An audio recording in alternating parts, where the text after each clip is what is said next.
So a few years ago, I was asked how to start up Spark Street. That's a main street in Ottawa, which has been a pedestrian mall for quite some time, but it hasn't been a very successful pedestrian mall, unfortunately.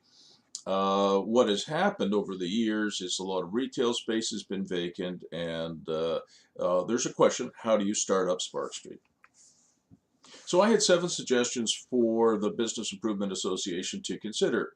A density bonus for residential construction, making it the center for a national boardwalk, creating and deploying a Stanley Cup monument, putting a charity casino on the street, improving the wayfinding signage, adding media walls, and a tethered gas balloon. I'll tell you more about that. This is a picture of the night sky in Manhattan, and people wonder why Manhattan is successful and, for example, downtown Ottawa not as successful. And the secret isn't really a state secret at all. It's not a top secret. If you go back here, what it is you have 300,000 or 400,000 people living in those towers, not just working there. So you don't just have people working in the city in Manhattan during the day and going home to some suburban home at night. They live and work 24/7. They play, they make, they create, they entertain themselves in Manhattan. It's having people living in your downtown, not just a monocultured office complex or CBD, that makes it special and work. So what I suggested was that every building that's built in Ottawa, in downtown Ottawa, government building, private sector, doesn't matter, get an extra height bonus for a residential component. What that means is that it can only be used for residential. So it can't be just more office space or more retail space. It has to be more residential space. And that could be an apartment hotel, a condominium. I really don't care. It just has to have people living there 24/7. Another suggestion I made was let's learn something from boardwalks and linear parks in other cities. This, of course, is Highline Park in New York City, which was an old freeway. You can see it's an old freeway that was repurposed as a linear park. It's been incredibly successful. 4 years ago, or 5 years ago now, it's 2017 as I record this, more than 4 million people had used the linear park, and over $2 billion had been spent on adjacent development. And so today it's considered a very chic and very important to be connected to Highline Park. So you can sort of see, if you see my cursor here, move over here, you can sort of see here's the Highline Park here, and to have a new building, a new condo, a new office tower, whatever, even retail space connected to it is considered very important and certainly animates the building and adds additional value not only to the public space and the public realm, but to the private sector as well. This is the longest boardwalk in the world. It's Atlantic City, and it's really the only part of Atlantic City that actually works. So, could we learn something from that? Sure. It's about 4.5 miles, and it's been around for a long time, since 1870, so getting on now to 150 years. So what if we built a national boardwalk here in Ottawa, starting on Spark Street? It would complete the Algonquin Trail, the native people that were the first inhabitants in this area. And it would connect very important museums and waypoints, the Canadian War Museum, Canadian Museum of Civilization, now called the Canadian Museum of History, the Parliamentary Precinct, the National Gallery, the Royal Canadian Mint, the Byward Market, Rideau Falls, Rideau Canal, and lots of other interesting points, including at least one of our universities, the University of Ottawa. And the concept was that in addition to having a long boardwalk here in Ottawa, it would also have pavilions of the provinces and territories of Canada, and maybe some artist studios and kiosks as well. You can't see very much here, but it is the brown line here that starts in the west end of Ottawa, sort of the Baby Yards and War Museum, comes all the way down to the Parliamentary Precinct, goes into town to the University of Ottawa, connects with the Byward Market, and then goes along the Ottawa River, which is a great river, and connects over to the Rockcliffe Pavilion. Then it crosses over into the province of Quebec and connects to the Casino de Lac Leamy and the Gatineau River. It would be about 10 kilometers long in total.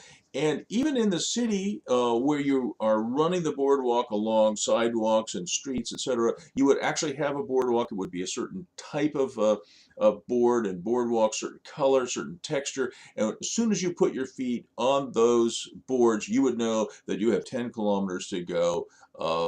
and it would take you to very interesting points.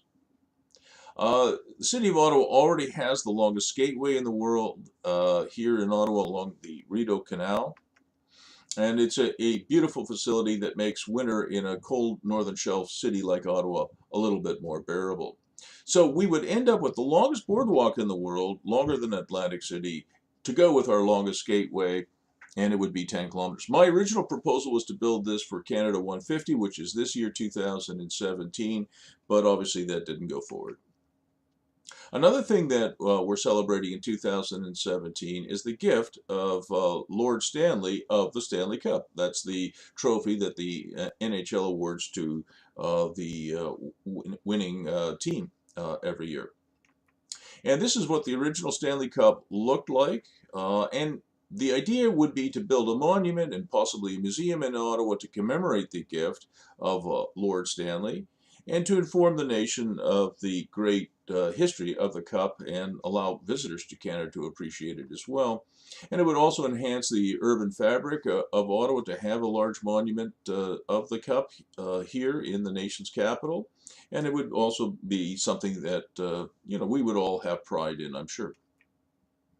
2017 is a special year for Canada and for the National Hockey League. It is the 100th anniversary of the NHL. It's the 25th anniversary of the rebirth of the National Hockey League's Ottawa Senators, which I had some hand in. It's the 125th anniversary of the awarding of the first ever Stanley Cup, and it's the 150th anniversary of the founding of Canada. So it's all come together one way or the other.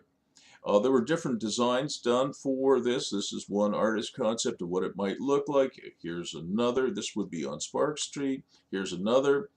So we don't know yet what it will look like, what the winning design is, but it should be an exciting addition to the city of Ottawa. Something else that I proposed, this going back to the 1980s, to animate a street means that you have to bring more people to live there 24/7, as I talked about earlier, and you also need to have people come for dinner and shopping and obviously work. But I also suggested this would be a great location for a charity casino, and certainly I made that proposal back in the I was going to say the 1880s, but in the 1980s to the National Capital Commission, who asked me about it more than 30 years ago. The other thing that Ottawa doesn't do well is we don't have a lot of good wayfinding. If you're getting close to a major capital of a G8 nation like Ottawa, within 50 kilometers, 100 kilometers, 10 kilometers, we should have great wayfinding signage. And so I certainly suggested that we do something on a grand scale for that as well. Something else that we don't do enough of is with our media walls. We have very few of them here in Ottawa, and I know that some people feel that billboards and certainly media walls like this are visual pollution. They're too much, and maybe they have a point, but in my opinion, it also brings life to your downtown. So we should look at something a little bit more modern, a little bit more current. This, of course, is Manhattan again. Something else that I suggested is let's put some kind of really cool attraction in downtown Ottawa. What would that be? Well, one of my friends used to build tethered gas balloons. These are balloons that within 7 or 8 minutes can go up to 500 meters, and then, of course, you hope they can return to Earth. So they are tethered, and they can fly in winds up to think about 15 knots. So it's not like a hot air balloon. It is tethered. It goes up and down.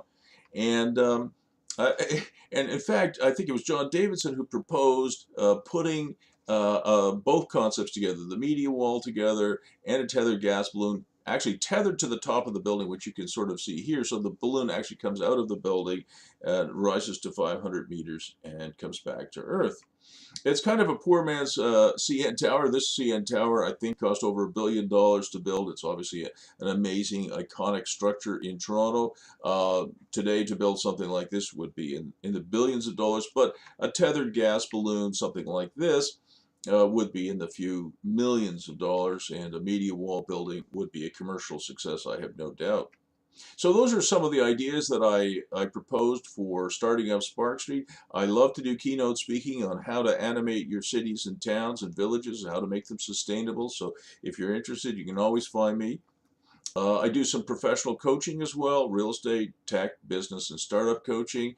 And you can find me on Twitter at Prof. Bruce. My cell number is shown there on the screen, 613-762-8884. You can always contact me through my Century 21 email address, bruce.firestone@century21.ca. Thanks very much.